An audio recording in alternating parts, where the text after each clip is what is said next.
Mary was alone in her mother's kitchen, sorting through the last of the drawers, when her hand struck a plastic bottle that shouldn't have been there.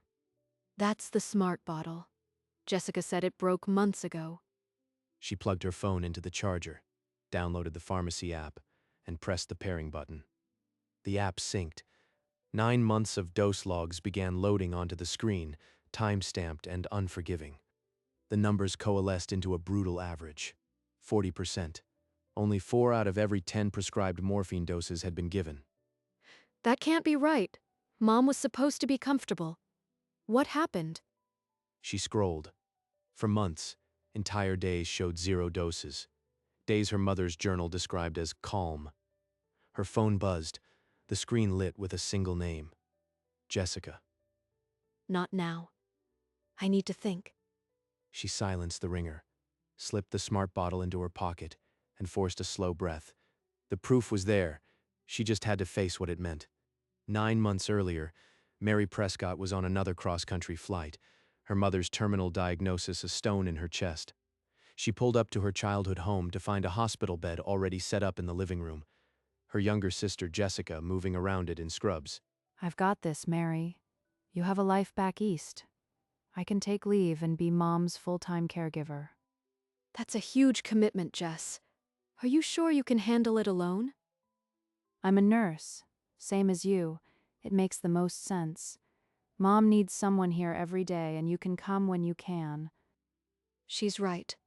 I can't keep taking leave, and Mom seems comfortable, doesn't she?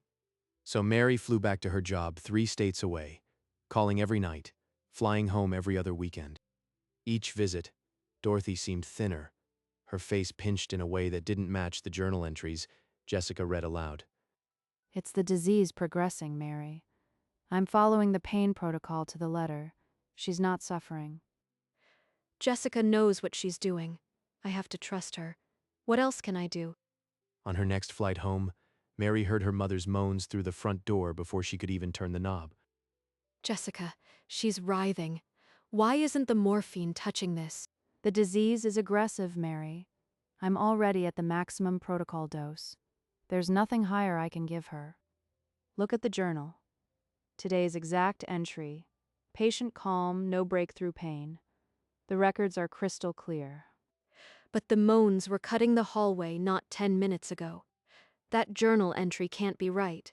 Later, while searching for a spatula in the cluttered kitchen drawer, Mary's fingers closed around a hard plastic shape with a blue symbol. The smart bottle from the pharmacy.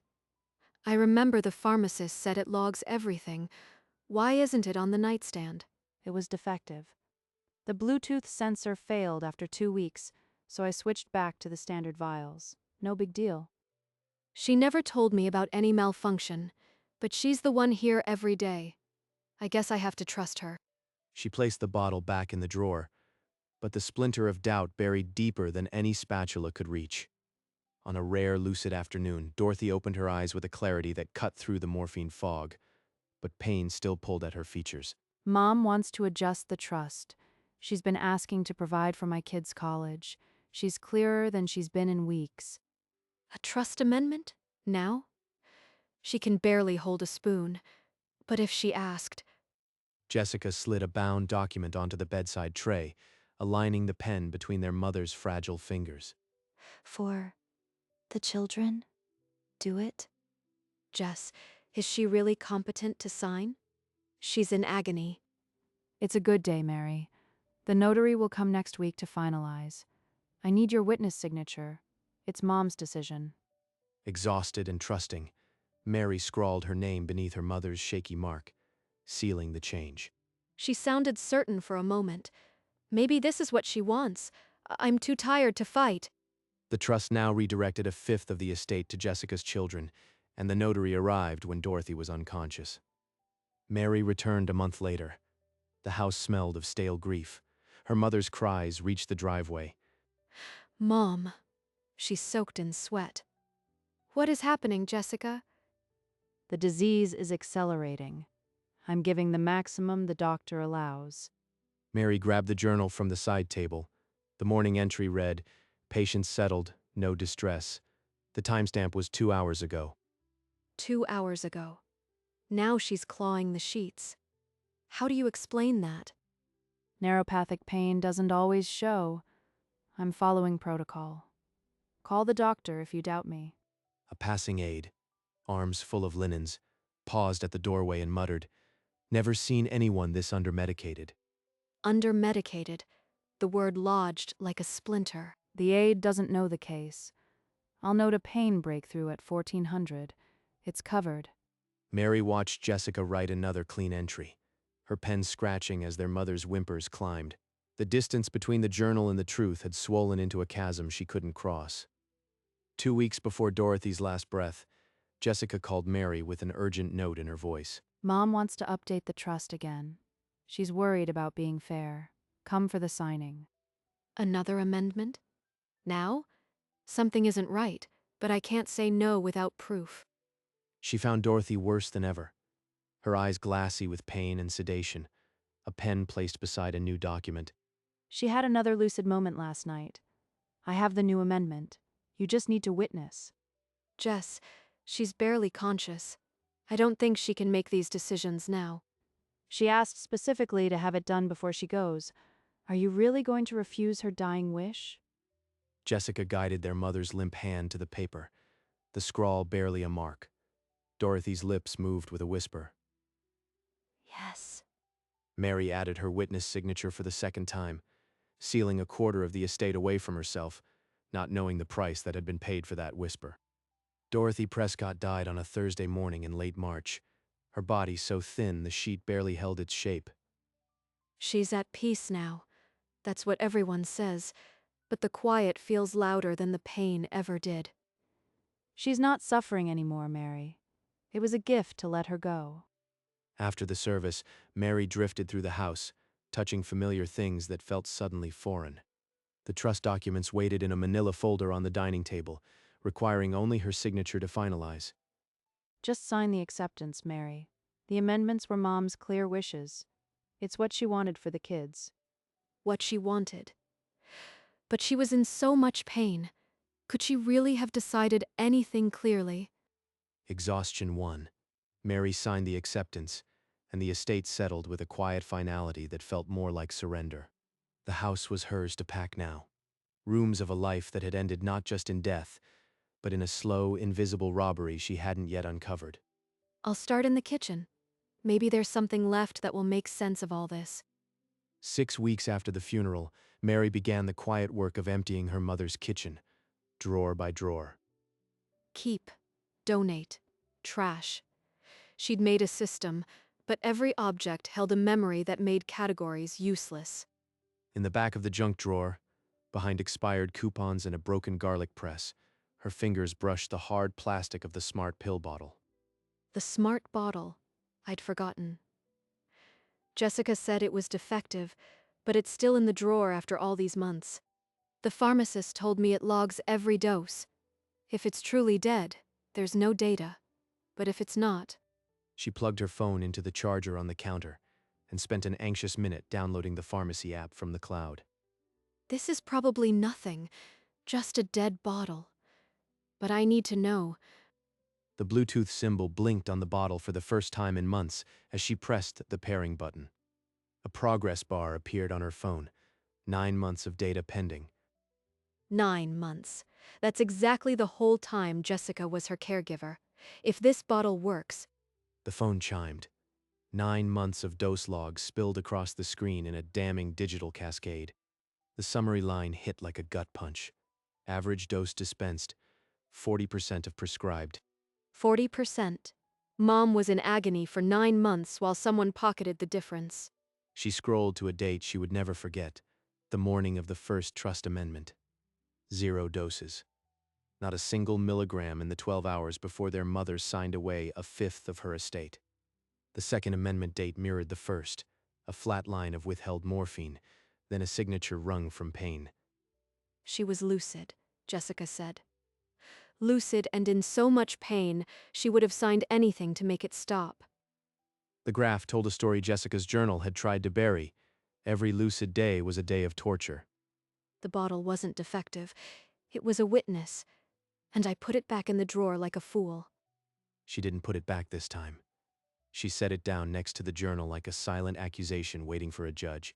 She found the caregiver journal on the shelf, a black leather book filled with months of neat lies. February 14th, 2 p.m., patient calm, no breakthrough pain, lucid and cooperative. She matched the date with the phone log. Not a single dose from midnight to that entry. March 7th, 11 a.m., patient pain-free sat up and spoke clearly about estate plans. The phone displayed a flat line. 8 hours without morphine, and Mom had been propped up to speak. Calm and lucid. She wrote calm and lucid while Mom was burning alive inside. Mary held the journal up to the light. Faint indentations revealed a scratched-out entry beneath. Beneath patient calm lay the words patient in severe pain, pleading. Jessica had edited the record after each visit. She set the journal beside the phone, hands trembling from the weight of what must come next. This is a crime, and I'm the only one who can bring it to light. Mary drove to the law office with the bottle and journal in a folder on her lap, her knuckles white on the wheel. Sit down, Miss Prescott. Show me what's so urgent. She laid out the dose log first, then the open journal, the scratched-out words still visible. These timestamps show withholding. The amendments were signed under duress. Your mother wasn't competent. They're voidable. Duress. A legal word for torture. The lawyer sees it plainly. I can void the amendments and refer this to the hospice board. But you must be certain, because your sister will lose her license and face criminal charges. The word criminal hung in the air like a verdict already pronounced. Her kids' college funds will vanish. My sister in handcuffs. But Mom pleaded for morphine while I trusted the wrong person. Take a few days. The evidence won't fade, but neither will the weight of knowing you could have acted. Mary left the office without a decision, the folder heavy with proof of her sister's crime and her own impossible choice. The house was dark and silent when Mary returned, the folder still clutched to her chest. She closed her eyes and saw her mother's face contorted in silent screams. She signed under torture, and I put my name right beneath hers. By dawn, the sheets were untouched. She hadn't even taken off her shoes. At 7 a.m., she reached for the phone and dialed Patricia Harlow's office. I can't let her get away with it. File the petition. And I want to talk to the hospice board. Are you absolutely certain, Miss Prescott? There is no going back once this begins. I've never been more certain. My mother deserves the truth. File it. She heard the keyboard clicks, then Patricia's flat confirmation. It's filed. The board will receive the referral this morning. It's done for you, Mom. Mary called Jessica with a voice she'd practiced. Steady, unrevealing. Can you come by the house? We need to finish packing Mom's things. Jessica arrived within the hour, pulling into the driveway still in scrubs from her shift, unsuspecting. Mary locked the front door behind her and turned, the phone already lit in her hand like a weapon. I downloaded the Smart Bottles log, Jessica. 9 months of it. She thrust the screen forward, the graph of dispensed doses a flat line, barely a whisper of the prescribed amount. That's not right. The bottle was broken. I don't know what that data is. Mary scrolled to the date of the First Amendment, the flat line bright as an accusation. You said she was lucid. The log says she hadn't had morphine in 12 hours. Explain. Jessica's rehearsed calm shattered. She took a step back, her mouth opening but no sound escaping. The silence stretched for 5 endless seconds before Jessica's voice cracked through it. That data, it must be corrupted. The bottle was defective. You can't trust a malfunctioning device. Mary didn't flinch. She pulled the black journal from the folder and opened it to the date they both remembered. And this journal entry? You wrote she was calm? The bottle says 0 doses. Did the pen malfunction too? You don't understand. You were never here. I did what I had to do. She actually thinks that justifies it. She starved Mom of relief and calls it necessity. Mom was dying anyway. The estate, she'd wanted to help the kids. You had your career. I gave up everything. Yes, I held back the morphine. I planned the amendments. It was the only way. The trust amendments are already void. The hospice board has the logs. It's over. Jessica looked at her, truly looked, and for the first time Mary saw not her sister, but the stranger who had tormented their mother. The probate hearing was set for a Tuesday morning. Mary arrived at the courthouse with Patricia, the evidence folder under her arm. Your Honor, the smart bottle data shows deliberate withholding. The amendments were signed while Mrs. Prescott was in severe pain and incompetent. The judge studied the printed graphs. The zero-dose timestamps aligned with the signatures like dark echoes. The ruling was swift. Both amendments were voided. The estate reverted to the original trust. The 40% is back. But Mom will never know. Patricia handed her the certified order, the legal language dry but its meaning monumental. The financial fraud is undone. But the hospice board hearing is separate. Jessica's license is on the line there. I know. This was about Mom's wishes. The rest is out of my hands now. She folded the voided amendments into a tiny square, a paper tombstone for the part of her that had trusted too long. I stopped the theft. But I can't undo the pain. Not for her. Not for me. The hospice oversight board convened in a sterile hearing room. Jessica sat rigid at the table, her nursing license in a folder beside her. Investigator Alan Granger approached the board, holding a tablet with the smart bottle data and the edited journal entries. The evidence shows deliberate withholding over 9 months. The journal entries were falsified. The board chair's voice cut the silence. Your nursing license is revoked, effective immediately. Jessica's hands curled into fists on the table. The laminated card had been her identity for 30 years. From the gallery, Mary watched her sister's world collapse. It felt more like a grave than a victory. A bailiff stepped forward. Jessica rose, leaving the license on the table, and was escorted out. In the corridor, Alan caught Mary's arm gently. The criminal case for elder abuse will proceed. You did the right thing, Miss Prescott. Did I? Mom would have hated this, but I couldn't let it stand. The town learned quickly. Court records were public, and Jessica's license revocation made the local paper by Thursday. At the grocery store, Mary heard a former classmate whisper, "That's the one who put her own sister in handcuffs." They don't know the logs, the journal, the pleading. They only see the headline. A distant relative called to say Mary had destroyed the family. Mary let the voicemail fill without listening. Back at her mother's house, a neighbor who'd known Dorothy for decades waited on the porch. The woman took Mary's hands and said, "You did the hard thing, the one that cost you everything. Your mother sees it." A stranger's words shouldn't matter, but they cut. Yet this woman's grip felt like a lifeline. Thank you. I'm not sure I deserve kindness right now. She straightened her back, walked inside, and closed the door on the whispers.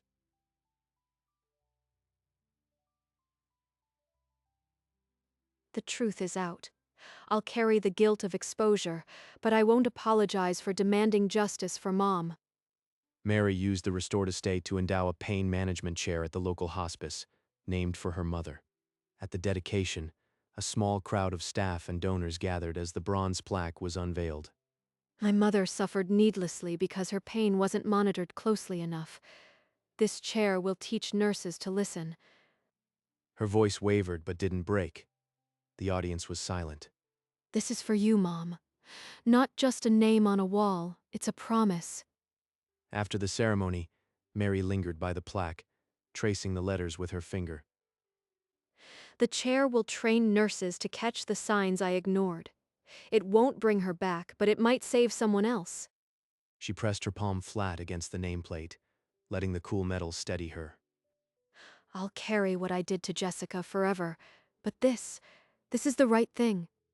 Outside, the sun slipped behind the hospice, casting long shadows across the lawn. The cemetery was quiet when Mary arrived, carrying a single white rose. She knelt at the headstone and traced the engraved name with her fingertip. I'm sorry, Mom. I should have seen it sooner. She laid the rose against the stone, the petals trembling in the breeze. Your suffering wasn't in vain. I made sure of that. For a long while, she stayed silent, letting the weight of the months settle. I can't forgive myself yet, but I can carry this. A fragile peace settled over her, thinner than she'd hoped but real. An image surfaced, her mother laughing in the kitchen, flower on her cheek, alive and whole. She rose, brushed the grass from her knees, and walked toward the car, the light beginning to change. She slid into the driver's seat and gripped the wheel. The engine hummed steady under her hands. The rearview mirror framed the gravestone, growing smaller as the car pulled away. Goodbye, Mom. I'll come back when the hurt isn't so loud. She turned onto the highway, and the open road stretched ahead, a pale ribbon under a clearing sky. The weight of the last 9 months didn't vanish, but it settled into a shape she could carry. No tears now, just the steady rhythm of the wheels and the knowledge that she had kept the promise her mother couldn't voice. The smart bottle sat on the passenger seat, a silent witness that had finally spoken. She glanced once more at the mirror, but the cemetery had vanished into the tree line. Forward. That's the only direction left. The car drove on, carrying Mary and a truth that had set the dead to rest and the living on a new path. Hours later, Mary unlocked her apartment door, the familiar quiet settling around her like an old coat. She set the smart bottle on the bookshelf, beside a framed photo of her mother taken at the lake years before the diagnosis. Not as evidence, as a reminder that truth can't be locked in a drawer forever. She opened a window, letting in the cool evening air, and for the first time in months, took a breath without a tremor. The city lights blinked on beyond her window, ordinary and enduring.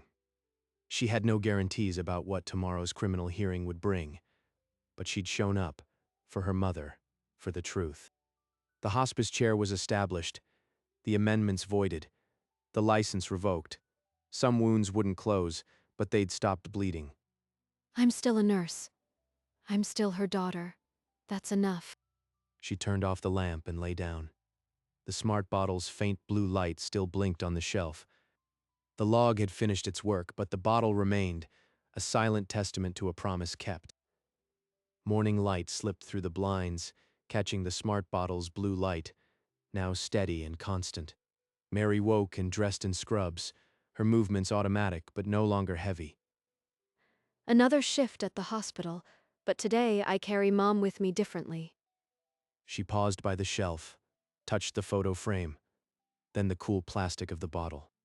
Hours later, in a busy hospital ward, a patient's hand reached out, and Mary took it without hesitation. I see you. I won't let your pain be overlooked, not on my watch. The machines beeped, the halls hummed with the rhythm of care, and Mary moved through it as both a nurse and a daughter. Back home that evening, she stood before the shelf again, the blue light pulsing in the dimness. The log had finished its work. The courts had spoken, but the bottle remained, a silent guardian of a promise kept. And in the quiet of the city night, Mary slept without nightmares for the first time in months.